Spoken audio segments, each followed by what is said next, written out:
I always love Madeleine's Christmas parties. Me too. I can't wait to see what she's making this year.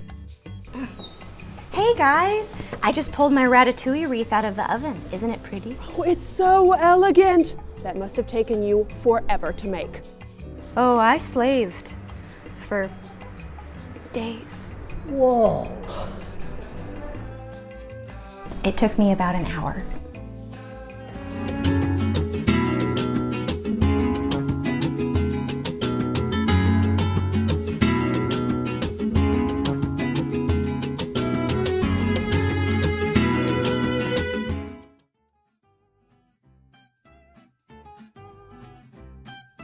This is a super easy but impressive recipe for a holiday dish based on a French classic called Ratatouille, which is eggplant, squash, fresh tomatoes, and this version has a wreath of golden puff pastry and a little bit of creamy cheese, as well as roasted squash. It's perfect. It's kind of like a fancy pizza, and everybody loves it, including kids. So the first step is you take a small zucchini, a small yellow summer squash, and about 1/4 of an eggplant. And you want to slice them thinly, season them with a little bit of olive oil and salt, and then roast them at about 400 or 425 until they're tender. It's about 10 minutes, and then you set it aside to cool because you don't want to put hot squash onto your cool puff pastry. So the next step is grabbing a sheet of puff pastry, and you can make your own or you can grab some from the store. I'm not judging. You want it to be thawed, obviously, and then you roll it out to about 11 by 11 inches. Perfect. And then you want to take something like a round dinner plate or an overturned bowl that's about the same size.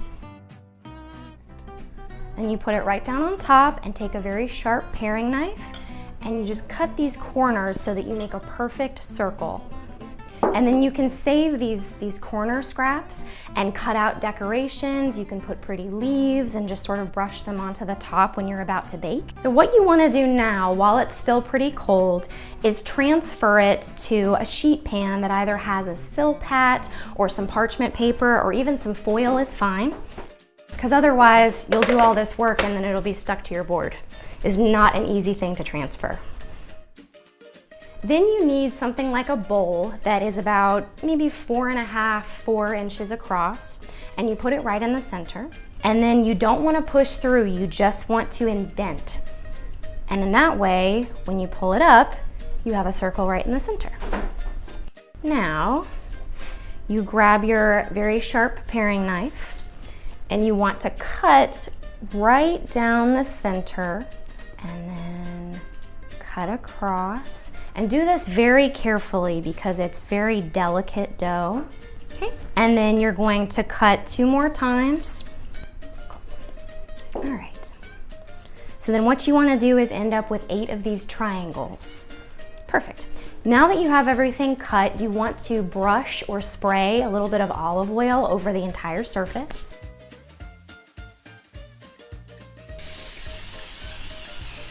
Okay. Now, the fun part. You want a smooth tomato sauce, and I actually sell some of my own that you can buy on Etsy, but I certainly don't expect you to go shopping for mine, and you can just grab some from the store, and if it's not smooth, just go ahead and run it through a food processor or a blender, but having a smooth sauce makes a nicer result. So you just want to spoon some right in the center, making a circle inside of the circle. And you don't want to go too crazy, but you definitely want it to be a nice layer. Perfect. Now, a crumble of goat's cheese. And goat's cheese is really, really delicious. A lot of people are a little scared of it because it sounds gross, but it's actually really delicious and creamy, and it adds a perfect note to this. And so if you're willing to try it, I do recommend it, but you can also use cream cheese if you'd like. What you really want is a nice little tang, okay? And then you just crumble it up and make a nice little circle on top of your circle, inside of your circle. And you want to try to make it as neat as possible. It can get a little bit messy.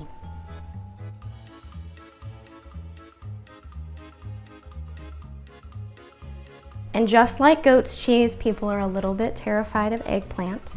and I will admit that I just became friends with it, and mostly it's because of this dish. So you just want one nice even layer, and you want to make sure that this eggplant's really well seasoned after you roast it. So now that you have this nice even layer of eggplant, you want to take your zucchini and your yellow squash and then just sort of shingle them out so that they look like the dish in the movie Ratatouille.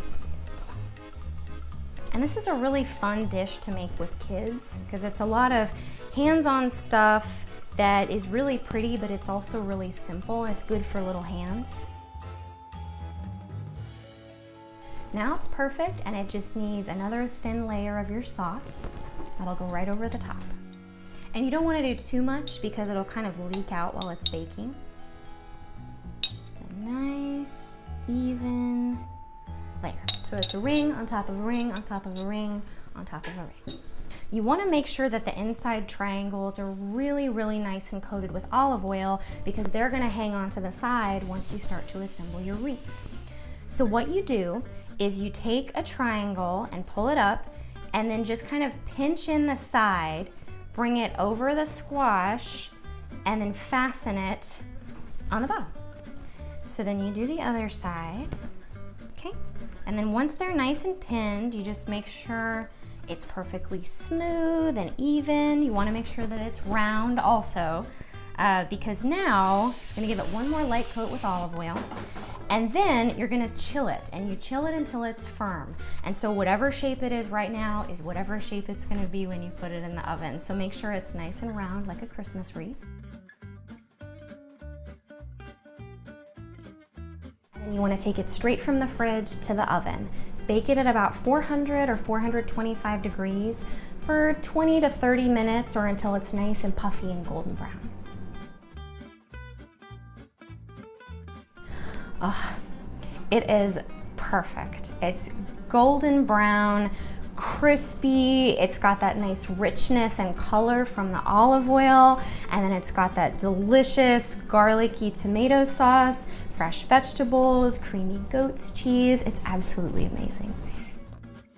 Best of all, it is simple, elegant, and no one has to know how easy it was.